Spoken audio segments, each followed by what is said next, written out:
It's a case of he said, she said, as a transgender woman claims she has recently attacked while in the Bahamas. And this as the Bahamas continues to relish in hitting the 8 million mark in tourist arrivals. The nation's leader and other industry stakeholders weighing in on that and any potential impact on the country's thriving tourism sector. Cleopatra Murphy has tonight's top story. Prime Minister the Honorable Philip Davis is denouncing what the attorney of an American transgender woman calls a hate crime after 26-year-old China Diamond alleges she was brutally attacked at a Western New Providence nightclub Saturday and wound up spending her birthday behind bars. I condemn violence in any form, particularly where it seemed to be undergirded by hate or dislike of any particular preference or any particular views held by others. That is not tolerated and should not be tolerated in this country.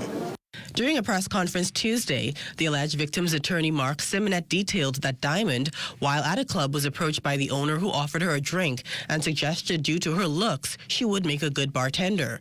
Unfortunately, things allegedly took a turn after an employee informed him that Diamond was a man, prompting him to ask her to leave. According to her attorney, Diamond was approached by a security guard who roughed her up in an attempt to get her out, leading to a perfume bottle falling from her bag and breaking, a bottle she threw at the guard, cutting him across the cheek.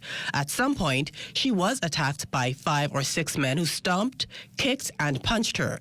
Simonet says his client was charged with causing harm, but charges were dismissed considering the size of the guard's wound and details she shared with the court. The nation's leader says the alleged incident is concerning, assuring government will provide support where it can to assist her through the traumatic experience. In addition, the perpetrator ought to be held to account. And I was not here. I heard about it only this morning and haven't been briefed. But just the fact that this incident happened is worrying, and I don't see it impacting. It's a single incident. This is not the norm, as we all know, in this country. It's a single incident that is not consistent with the conduct of our Bahamian people, particularly towards our visitors and guests. Deputy Prime Minister and Minister of Tourism, the Honorable Chester Cooper, also addressed what he says is an isolated incident and any negative impact it could have on the country's tourism sector. The incident is regrettable, but I don't think it has any wide-reaching impact on tourism or the Bahamas generally. We are a peaceful nation. We coexist nicely with all of our guests.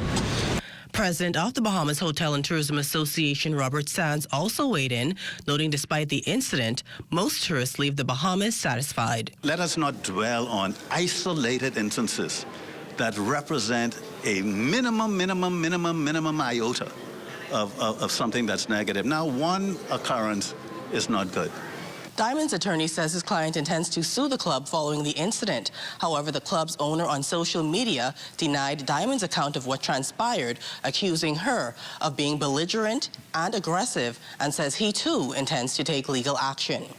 For the Bahamas Tonight, I'm Cleopatra Murphy. Hi there, I'm Corval Pyfrom.